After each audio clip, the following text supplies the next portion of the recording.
Joseph Kleber é um espírito, um amigo, um pai que desde 1979, de uma maneira mais intensa, está junto de mim e tem marcado a minha trajetória como homem, como médium, como trabalhador de uma maneira muito especial. Ele, juntamente com Alex Arthur Indiano, é aquele paizão que toma conta de todo o trabalho e nada ocorre sem a sua supervisão. Eu chamei meu editor, Leonardo Muller, para estar comigo aqui neste bate-papo informal sobre os espíritos, sobre a minha mediunidade. E uma vez que Leonardo ele convive com toda a produção dos espíritos, então digamos que ele entende mais da produção espiritual do que eu, e aí facilita para que esse bate-papo transcorra de maneira mais agradável, né, Leonardo? Bom, pelo menos como espectador do fenômeno, né? Uma vez que você, com a sua mediunidade inconsciente, né, na psicofonia, não guarda a memória dos fenômenos, então pelo menos eu tenho já essa caminhada de pouco mais de 20 anos observando os fenômenos, né, lidando com os espíritos. Né? Robson, aí você está com a boca aí meio estranha, né? É bom a gente falar bom, isso aí é um projeto que eu estou fazendo para uma surpresa no Encontro Mundial. Eu estou fazendo um procedimento estético. E aí, minha boca está um pouco estranha porque eu fiz uma cirurgia, né, interna. E aí está em recuperação aí, né? Peço que o pessoal tenha compreensão. Mas breve, quem estiver no Encontro Mundial vai saber o que é. Não é porque você está incorporado a Angelina Jolie, alguma coisa assim. Ela está viva ainda, eu acho, inclusive. Não é. Não tem... Bom, tem jeito de incorporar a gente viva, né? Então, não seja por isso. Não é por isso, né? Mas, Robson, o Joseph realmente sempre teve presente na sua mediunidade de uma forma impressionante, né? Joseph Kleber é autor do livro Medicina da Alma, Além da Matéria, né? Alma da Medicina, entre outros livros. E... entretanto, tem aquela particularidade de que ele nunca tinha dirigido, pelo menos em vigília, né? Uma palavra a você até os 18 anos de idade, né? Exatamente.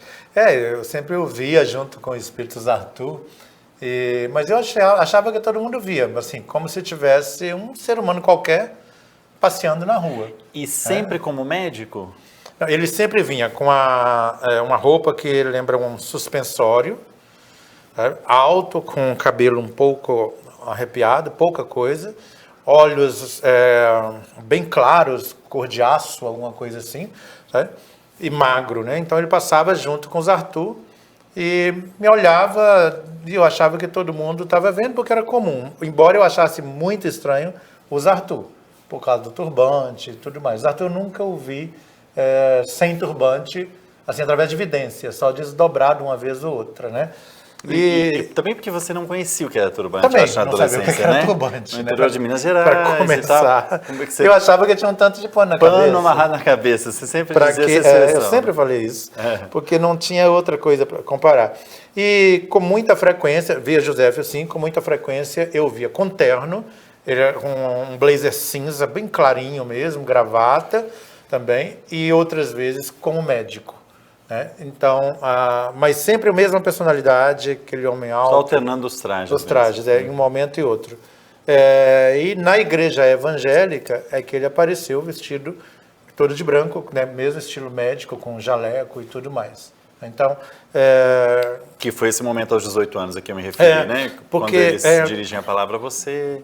Exato. E teve uma particularidade, acho que eu nunca contei nem para você isso, que me veio à memória agora, talvez pela presença dele próximo, é que o tempo inteiro, para mim, que antes desse contato intenso de ser espírita, para mim eles estavam caminhando pelas ruas o tempo inteiro. Que interessante. Então eu os via dando passos, como qualquer ser humano. E creio que é por isso que eu os confundia e falava assim, bom, além do fato de não saber distinguir mesmo na época, né, isso também me confundia muito com encarnados. Na igreja evangélica, foi o primeiro momento que eu os vi levitando a uns 30 centímetros de altura. E daí sim o meu susto e falar assim, é o demônio. Porque aí ficou claro para mim que era espírito. A diferença marcante que você realmente não documentou. Até porque essa coisa de enxergar Dificilmente na você vidência enxerga até os pés, é muito... e dando passos, porque geralmente fica uma coisa mais fugidia, fugidia, né? fugidia. À medida que vai chegando para os pés, fugidio. Mas eu me lembro, agora me veio essa lembrança perfeita. Olha. E aí foi talvez o fato que eu mais me assustei na igreja evangélica, foi quando eles aproximando, levitando, os dois, sem dar passo nenhum. Sem dar passo. E a uns 30 centímetros do chão, assim, quer dizer, isso aí, para quem é evangélico, é um impacto muito grande, né? Muito, muito forte, assim. Bom, é a certeza de um fenômeno... Não é nem mesmo o fato deles aparecerem, porque a presença dos dois era comum, mas nesse formato, e levitando, e outra coisa, falando comigo a primeira vez, sem movimentar os lábios. Então, uma série de características juntas ao mesmo tempo. Então, na verdade, foi a consciência de que eu estava vendo espírito e não encarnado. Isso, eu acho que nesse momento foi o mais forte que ocorreu. O fenômeno da levitação, a telepatia, o me conjunto. deu uma consciência, não, isso não é gente, no sentido que a gente falava na época, né? Mãe brincava assim, isso é morto. Ela falava agora, assim. porque aí agora me ocorre uma curiosidade. Mas por que teria que presumir que fosse demônio e não poderia ser porque o Espírito de Deus, o Espírito Santo em alguma... Tudo bem, mas não é possível que fosse. Na igreja só se admite dois tipos de pois espírito. Ou o Espírito Santo ou o demônio. Mas o Espírito Santo... Não aparece. Na teologia não poderia... Aparece, pois não. Ele inspira, ele está presente, ele santifica, mas não ele é consagra, propriamente um espírito. Mas ele não é um espírito, é como se fosse a forma ideia humana, né? da imanência divina, né? Que está presente em tudo. Alguma coisa assim, né? Porque é uma espécie de faceta de Deus, se a gente pode assim dizer. Dentro do que a igreja ensina, sim, né? da teologia. E hoje até nem tanto fala mais disso, porque cada dia que passa com os avanços científicos, tem-se menos certeza desse fator que é puramente doutrinário nas igrejas, né? Mas aí não teria abertura. Eram anjos, no máximo, podiam ser anjos divinos, ou o demônio. E o demônio era o que mais... Assim, era mais forte a presença do demônio dentro da igreja do que de Deus, né? Então, tudo era explicado como obra do demônio. Eu me lembro até na época que surgiu um curso de domínio da mente humana, desenvolvimento humano e tudo. Eu me lembro que eu me interessei por ele, mas isso, tudo que é ligado à mente é diabo. Não tem explicação, não precisa tentar nada. Tudo que vai usar poderes mentais, paranormais, é diabo. Entendo. Tudo que não tem explicação pela igreja como sendo de Deus. Por exemplo, na época... Isso é curioso, porque na verdade são os mesmos fenômenos. Sim. Jesus se valia dos fenômenos sobrenaturais. Pois é, lá assim, tinha um caso que era muito interessante que ocorreu naquela época, em 78, 79, que virou um frisson meio evangélico de uma criança de 5 anos. Só para esclarecer o pessoal, né? Em Governador Valadares, aqui já fizemos referência nos episódios anteriores dessa série Robson Pinheiro, 40 anos de mediunidade, né? Surgiu um fenômeno no meio evangélico de uma criança de 5 anos de idade que tocava piano. Sim, aos 5 anos, sem nunca ter estudado nem nada. E era inspirado pelo Espírito Santo. Então o Espírito Santo inspirou, assumiu aquela criança, ela foi tomada do Espírito e aí tocava tomada do Espírito Santo. Ora, isso é mediunidade. Sim. Né? Ou no mínimo é a relembrança de outras vidas. Mas é mais fácil isso, já que é criança, a família evangélica é Espírito Santo. Se a família não fosse evangélica, é o demônio que está fazendo isso para perder a família. Era a explicação mais simples da época, né? Então, foi dentro desse contexto, digamos, nessa hermenêutica, que surge a figura de Joseph Kleber com uma personalidade muito forte para mim, porque eu diria assim, meu pai físico, né, meu pai natural, ele não teve uma presença intensa na minha vida, ele era um figurante, talvez até porque a presença de Everilda Batista fosse muito forte, muito intensa. Meu pai virou um figurante na história da família. Então ele passava à margem de tudo. Joseph Kleber fazia esse papel de pai. Então, nos momentos, eu me lembro que uma vez eu estava entrando, eu trabalhei na Uzi Minas, em Ipatinga, e aí eu estava entrando na Uzi Minas, e um supervisor meu me propôs... Uma siderúrgica, né? Uma siderúrgica que fica na cidade de Ipatinga, no leste mineiro. Aí um dos meus supervisores, subindo comigo, me propôs assim, antes da gente entrar na nossa sessão, vamos inventar um mal súbito só para a gente ficar livre por uma semana e aí a gente poder viajar e aí ele queria ir para o Espírito Santo e tudo. Você me ajuda? Como se a gente tivesse tomado alguma coisa junto e passado mal. Exatamente a hora que ele fez isso aí, o José na minha frente fez isso. Na hora que ele te propôs? Propôs isso. O José só olhou para mim, sem falar nada. Aí eu falei assim, não entro nessa, tchau. Porque me deu uma sensação de gravidade. Peraí, isso não é correto.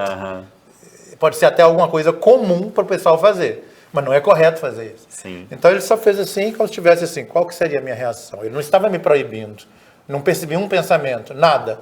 Mas a visão dele, assim, estou olhando, com a serenidade na face, assim, sem nada que indicasse que estava com raiva, que estava cobrando, que nada. Mas isso tem uma característica de José.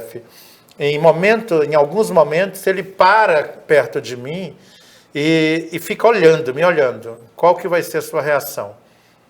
Sem me cobrar. E é muito comum eu ter uma determinada tipo de ação, de atitude, e depois ele fala assim, que bom, eu esperava isso de você. Isso ocorreu comigo agora recente. Mas aí ele deixou a iniciativa. Deixou a iniciativa, conta, né? E isso me ocorreu comigo em São Paulo, agora 2 dias em São Paulo, que eu fui em determinado local com 2 amigas, e aí elas falaram assim, será que a gente pode ir lá? Será que não pode? Porque vai ter muita gente pecadora, muito isso, muito aquilo. Só que ele passou, ele não parou, fez assim perto de mim. Agora, a propósito, você julga que realmente ele passou ou de alguma forma à distância ele projetou uma imagem? Sim, mas assim, a minha sim. interpretação é que passou. Mas ele fala comigo, eu não tenho tempo para ficar perto de você. Eu me lembro muito mais estilo do José. Eu imaginei, eu não vou ficar ao seu lado tomando conta de você. Não pense que eu não tenho tempo para isso. É lógico que é uma projeção mental que ele faz e que, na minha percepção, como médium, o meu cérebro interpreta que ele está passando. Que é a intenção dele. A intenção dele é que, com certeza, que isso fique impressionado. Mas não é que o José esteja ali propriamente. Não. Teve um dia que eu falei com ele agindo intensamente e tudo, eu falei assim, não, poxa, você podia estar aqui. Não, eu estou conversando com você, mas eu não posso estar aí. Eu estou na China agora, fazendo um trabalho agora, e ao mesmo tempo estou me ocupando do que está ocorrendo aí. Então não se preocupe que eu estou atento ao que está ocorrendo. Mas é a ubiquidade explicada em Livro dos Espíritos, né? O que é uma propriedade dos espíritos, né? Sobretudo espíritos mais esclarecidos, mas que para a gente é muito interessante, assim, muito curioso. Né? Mas é uma das coisas que eu gosto de enfatizar, né? Às vezes eu falo isso mais com as pessoas do nosso trabalho, né? Essa presença paternal, sem ser nada. O pessoal às vezes fala assim, o José ralou minha cara na parede, cobrando de minhas coisas. O pessoal também tem uma não é José, se desculpa. No mínimo 50 anos de lidando com ele, né? Eu tenho 58, com cara de 57,5, naturalmente. Vocês notem as diferenças, né? Mas no mínimo 50 anos de consciência do José perto de mim. Ele não é de ficar ralando a cara de ninguém, não tem deselegância nele. Né? Ele tem uma firmeza, que às vezes ele fala assim, vocês são muito melindrosos. E o sotaque alemão acentuado, um alemão realça isso. Alemão para os latinos já soa uma coisa... Mal educado, né? Por si só, assim, meio rude, talvez, eu diria, não mal educado, mas... E realmente, a sensibilidade, assim, né, o melindre mesmo, né? Susceptibilidades é a palavra correta que eu buscava das pessoas, é tremenda, né? Mas, Robson, a gente já está chegando ao fim desse episódio e o que eu queria te perguntar é por que você julga que ali na igreja foi usar tu a conversar com você, em particular, naquela discussão, sai demônio, através de mim você não fala, em nome de Jesus eu já estou falando... E o Joseph se dirigir ao público, porque foi assim que se deu, sim, foi certo? Assim, eu tomei o estilo dos Arthur deixar que outra pessoa tome a frente. O Arthur gosta sempre de ficar em segundo plano. Então você nota os efeitos das atitudes dos Arthur. Mas ele em segundo plano, discreto. Porque ali o sotaque alemão do Joseph na igreja, naquele Pois é, que foi o que me assustou comigo desdobrado. E era uma igreja cheia de alemães. Ah, que interessante. Porque uma Eu quantidade achava que era uma imensa. igreja em que predominavam pessoas ligadas aos Estados Unidos, Não, ao tinha evangélicos muitos alemães lá, muitos americanos. alemães. Olha. Tanto que a gente brincava, as irmãs da gente, as irmãs de igreja, então, mais as uma razão. alemoas que estão lá. Então, Sim. eu realmente não sei se o que assustou o público foi, e isso é algo que eu estou pensando agora, viu? É algo que a gente tem que sondar, perguntar aos espíritos. Se é o fato do José falar ao público incorporado com aquele sotaque carregado dele, ou se ele falou em alemão, pelo fato de ter muitos alemães lá e isso ter assustado muito mais a igreja. Surpreendido. Eu não... Tal como o dom daquela criança que tocou o piano, só que nesse caso eu interpretado realmente como essa informação eu não tenho, mas é algo porque, que dá para a gente pelo pensar. menos aquela saudação que eles sempre fazem em Yiddish, né? Você não sabe, né, Robson, dizer. Não sei as palavras. Porque mas é impossível aquilo, né? Então... Mas quer dizer sempre equilíbrio no falar, equilíbrio no pensar, equilíbrio no agir. Ele sempre eu já ouvi repete em gravado, português, eu falei né? assim, não tem como você gravar ou escrever algo assim, né? É estranho para nós, né? Então, agora, não tem necessidade. Não né? obstante, naquela tarde, é o Joseph que anuncia para você as regras. Ah, sim. Quando você chega em casa, a hora com a sua mãe, é o Joseph que diz, bom, nós temos uma proposta da mediunidade com Jesus e é interessante. Aliás, se bem que não, perdão, as regras são vieram só um mês depois. Né? Mas o que é interessante, que também me vem na memória aqui, porque a Bá está aqui presente, e ela percebeu a coisa, e ela está me passando a imagem da coisa. Que é a irmã adotiva de Robson, presente, dá nome a um dos capítulos do livro de memórias Espíritos em Minha Vida, né? E ela conta assim, que quando ambos apareceram, a gente estava ajoelhado, orando, ao lado da cama da minha mãe, ao lado da cama de minha mãe. E eu lembro que eu pus a mão assim, né, em cima da cama, orando, e a hora que eles materializaram, os Arthur materializou mais atrás, numa luz... porque não foi só uma vidência, né? Não foi. Minha mãe viu, a Bá viu, eu também. Então, na hora que eles se materializaram pelo ectoplasma de Everilda Batista, e não por mim, foi totalmente utilizado dela. Eu achei que a Bá também teria... Não, foi o dia dela. Os Arthur materializou, todo envolvido numa luminosidade, numa aura azul, mas suave, mais em cima um pouco, num segundo plano, olhando, e o Joseph mais próximo, um pouco mais, meio prateado, alguma coisa prateado, que depois resplandecia alguma coisa assim, bem suave mesmo. E isso tem muito a ver, porque quando minha mãe foi fazer um tratamento de coração na cidade de Caratinga, no grupo Dias da Cruz, na época que havia materialização tratamento espiritual. Quem manifestou foi o José Kleber para ela. Que interessante. Para atendê-la. Para atendê-la. Né? Foi o José, que já conhecia minha mãe. Né? Lógico, a mãe não sabia que o espírito que ela tinha visto outra vez seria o José. Nesta materialização, que eu não fui, até foi um amigo nosso, Gilson. Que tinha ocorrido anos antes daquele episódio em 1979? Exato.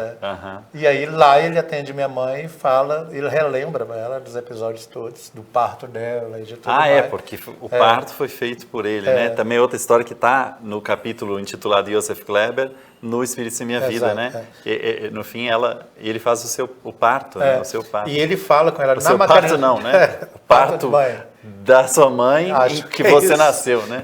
Estranho falar assim. E ela, quando volta de Caratinga, ela me liga, vem em casa porque eu tenho que falar com você urgente. Eu chego em casa e ela fala assim, é José o nome daquele espírito. Eu falei assim, eu sabia, mãe, que era ele. Eu não discutia com ela a respeito, eu achei que ela sabia e tudo, né? E ela falou assim, não, porque lá ele materializou em Caratinga através do médium lá e falou comigo, ele fez o tratamento, né?